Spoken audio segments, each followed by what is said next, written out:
The bright lights and tall buildings of downtown Los Angeles setting the scene for us here tonight. Welcome, everyone. It's time for NBA action. Coming to you live on this Saturday night.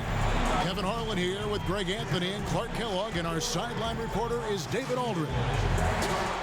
Taking a look here at some of the numbers for Bam Adebayo. The surge in his free throw percentage this month is noticeable. He's looked a lot more comfortable at the line.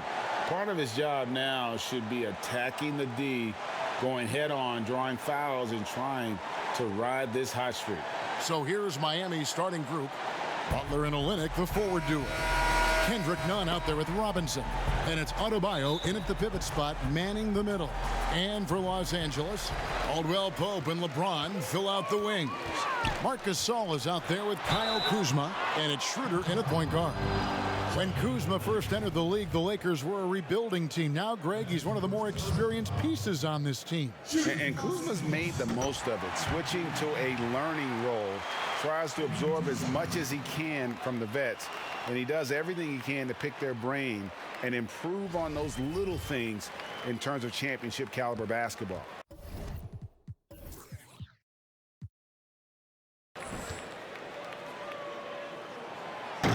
That one falls, so he hits both of them. Teed benches tonight, Greg, on both sides.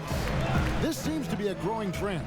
You know, teams are digging deeper than ever before, even getting into the two-way contracts that give you depth past your top 15 guys. One, you're trying to protect the investment in your big-ticket items, your franchise-caliber players, but you got to keep an eye on the future in terms of player development. That's another area where the league has really changed when you look at the makeup of these rosters.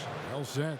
That's what you call just really good awareness from Butler. Finding a way to score even when the clock is working against him. Gasol passes to James. Over Butler. Sinks it from just inside the baseline. Guys, that's just really unstoppable. He poses a ton of matchup problems for whomever he's facing. Outside Butler. Three-pointer. It's hauled in by Los Angeles. Coming off that loss against the Nets. You know, that was worth the price of admission. It never gets old seeing LeBron throw it down, especially when he decides to do it with a little flavor. And so it's Nunn with it. He brings it up for Miami. 4-point game. This game coming on the heels of their win against the Kings.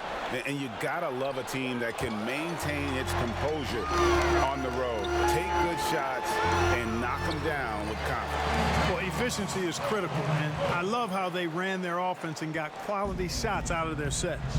Here's Nunn, following the basket by Kentavious Caldwell-Pope. Butler against LeBron. And it's off the back rim, no good.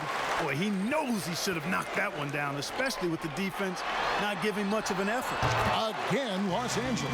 Red hot so far, 4 for 4. Cooking with gas, couldn't draw it up any better. The Heat have gone just 1 of 4 to get this game started. They've been struggling here on offense. Yeah, a bit of a dry spell for sure. Here's Adebayo. On the high post, he drills it. From about the extent of Adebayo's range, just far enough to keep the D honest.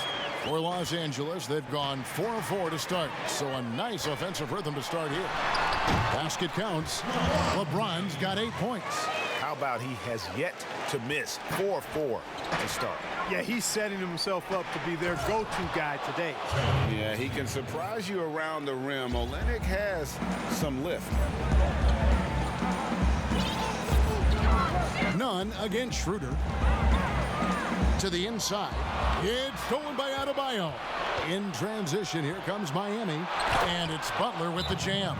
Well, if you don't take care of the ball, fellas, that's what can happen. Absolutely, Greg. That makes the turnover even more painful. What, you mean the throwdown at the end? I'll tell you what, fellas, I mean, the highlight shows are going to pain them even more. A platoon swap here for the Lakers. He Iguodala against Morris. And it's good, 2 points. Just no resistance inside at all. They are feasting. This is a straight buffet. It is. It's a big one. And load the plate. Yeah, exactly. It sure is. Plenty of second opportunities. 8 of their last 10 points from the paint, but the defense still continues to back away and not show any aggression. Back to Harrell. Pass to Horton Tucker. Oh, and that one had the right spin on it, and it is good. And I like how he draws the attention on the inside and then the nice little kick out in rhythm for the jumper. Well, you know, teams look for +6s, players whose wingspans exceed their height by a half foot. Montrezl Harrell is a 6'7" player with a 7'4" wingspan. If you're struggling with the math, ladies and gentlemen, that's a +9. Now, here is Morris. Nothing yet on the scoreboard for him. Moving it around, 8 of their last 10 coming off assists. You know, nothing makes a coach happier than selflessness on the basketball court. Here's Hero. 8-point game. And he gets the whistle. 2 free throws coming up. It's going to be on Montrezl Harrell. No question he got bumped on that shot. Yeah, the officials didn't need to talk that one over. It was obvious. And he makes the first.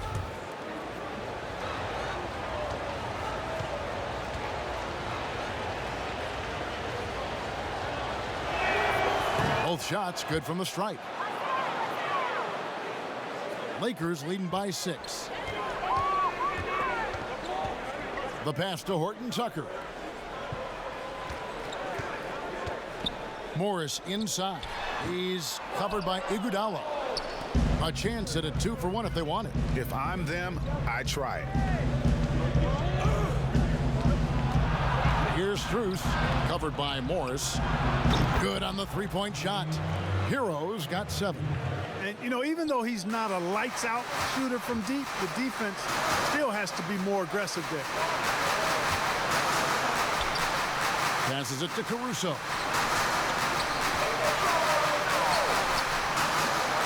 Horton Tucker, the pass to Harrell. 5 on the clock. Beyond the arc. And the basket good. A bank shot that time. And improving as a shot maker every year. Harrell has to be accounted for defensively. Doesn't get it to drop for him.